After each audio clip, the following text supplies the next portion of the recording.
Have you...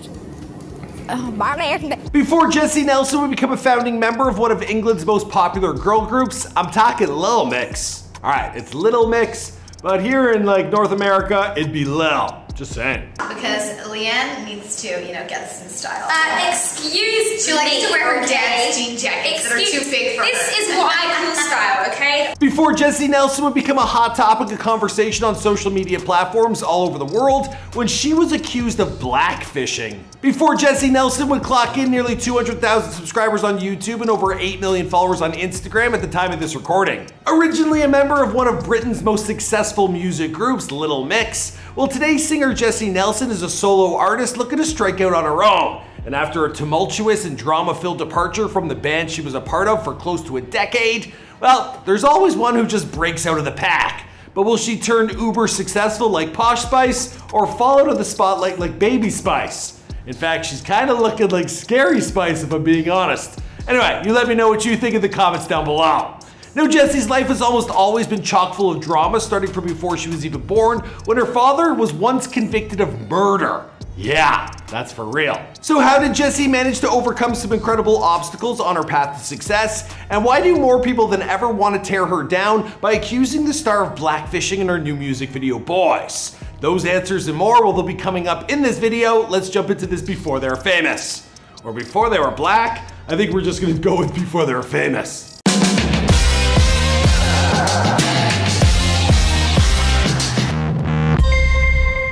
Jesy was born Jessica Louise Nelson on June 14th, 1991, and she grew up in the English county of Essex. Now, her parents, John and Janice, they were childhood sweethearts who married while John was serving time in Brixton Prison, which is located in South London. And what was he doing there? Well, in 1985, he was convicted of the murder of a man named Paul Reedy, a conviction that would ultimately be overturned following an appeal. Now, Jesy, she was the second youngest of 4 children, and after the birth of her final sibling, well, her parents, they would split and go their separate ways. Now, at that point, Jesy, she was only 5 years old, and she hasn't heard much from her father since. Even when she made it, I guess at that point she's probably blocking his calls. Now, to keep her family fed and sheltered, well, Janice, she worked as a police community support officer in Canvey Island, where she would be named the PCSO of the year back in 2016. Despite having a lot on her plate, well, Janice, she still encouraged her children to follow their passions, and her daughter Jesy, well, she had a whole bunch of those from a very young age. Now, she started off with a deep love for acting, attending the Sylvia Young Theatre School, where she specialized in dance. This early experience in performance, it would lead to a couple of blink and you'll miss them cameos and background roles for English films.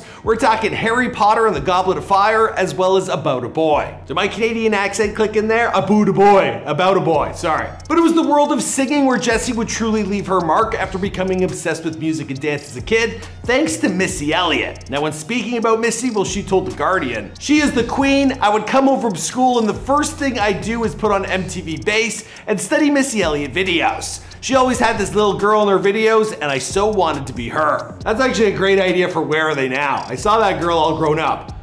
She's grown up. Sinking into her love for old school R&B and hip hop as a child, well, Jesy, she remembers being perfectly at ease with herself and who she was. But as nice as that is to hear, well, it certainly wasn't something that would last. In her early teens, well, Jesy, she experienced being bullied for the first time as she developed a condition known as alopecia.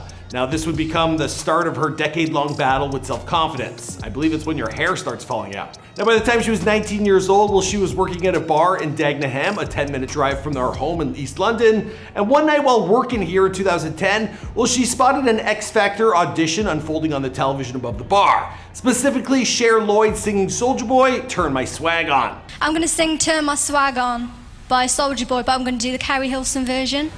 Okay, off you go. It was at this moment that Jesy suddenly realized Cher was doing exactly what she herself wanted to do all along, namely singing, or I guess rapping.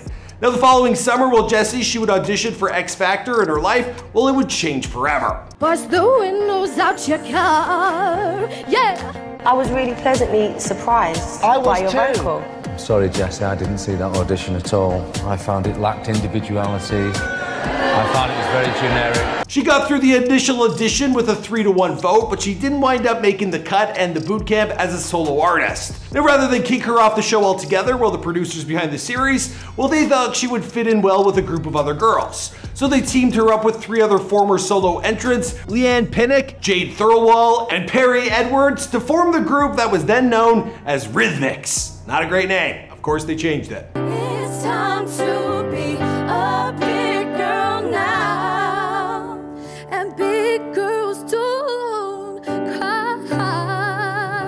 Now a part of a 4-girl ensemble, Jessie and her co-stars, they would go on to win that year competition, but almost as soon as it looked like Jessie's biggest dreams were about to come true, she was met with the harsh reality of what fame is truly like when she was inundated with some horrific comments on social media regarding her appearance. Now, reflecting on this experience, she told The Guardian, "The first thing I read about myself was, is it me or does this girl look disabled? The next one said, she really looks like a rat. And the next one was, God, her face looks deformed." After going through all that, Jessie says that the night she and the other girls won X Factor, she cried her eyes out, not because of their success, but because the only thing she really wanted to do, was to go back home and be with her mom. Now, over the course of the next few years, Rhythmics, it would be rebranded as Little Mix, and would go on to become the second most successful act to ever emerge from the X Factor stage, trailing the boys, of course, from One Direction. And while Little Mix developed a reputation for poppy hits about empowerment, independence, and confidence, including 5 #1 singles in the UK and 30 top 40 singles, in reality, Jessie, she was constantly struggling with the idea of her self-worth. Now, as for all that trolling that started from the very beginning of her career, it turns out it only got worse. The whole world had an opinion on me, and they weren't good ones. From the minute them comments started, it became the worst time of my life. I wasn't known as just one of the singers in Little Mix. I was known as the fat, ugly one.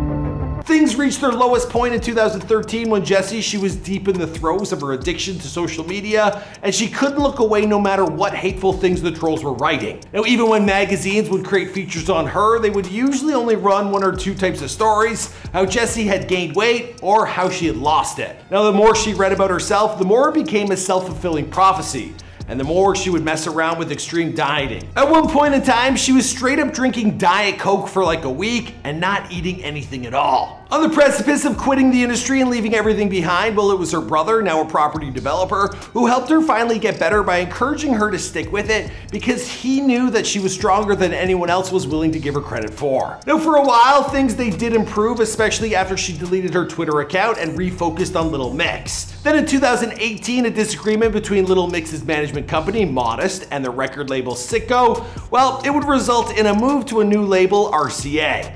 Now, Jessie, she now considers this to be the beginning of the end for the band. Once under RCA's umbrella, Jessie, she hated all the songs that they brought to both herself and the girls of Little Mix. Now, refusing to be a part of something that she no longer believed in and looking to take care of her precarious mental health, Jessie, she decided to leave Little Mix.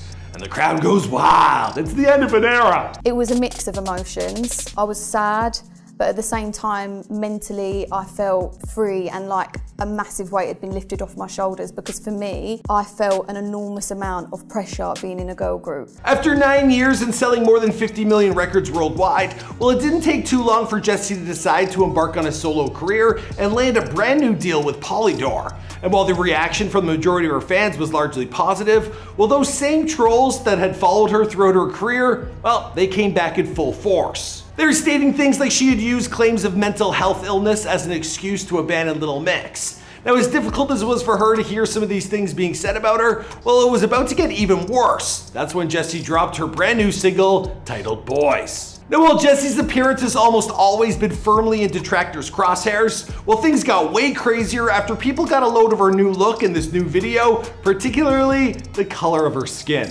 Tons of social media users jumped online to accuse Jessie of blackfishing, so much so that she jumped onto Instagram Live to address the controversy alongside Nicki Minaj. Promising that she'd never used fake tan for the sake of the shoot, Jessie explained that she had been to Antigua for 3 weeks before filming, and their skin, it naturally tans very darkly. When I was in the video of you, I didn't even have any fake tan on. I'd been in Antigua prior to that for 3 weeks, And I'm just really lucky as a white girl that when I'm in the sun, I tan so dark, like. Anyway, Jessie, she went on to promise that she never intended to offend any people of color and that she was simply trying to recreate the hip hop vibe of some of her favorite music videos from her youth. Well, Missy Elliott. What do you guys think? Does Jessie have a leg to stand on here, or has she simply gone too far? Let us know your thoughts in the comments down below. My name, of course, is Michael McCrudden, and yeah, I just kind of feel bad for the girl. Now, listen, I'm not a person of color, so, you know, who am I to say? But she just left the band. She's been getting harassed her whole life. Then she gets to work with Nicki Minaj, and it backfires. Maybe she should have toned it down a bit. Probably. I haven't seen the video, but from what I've heard, maybe I don't feel so bad. It's Hollywood. I'll see you guys in another video.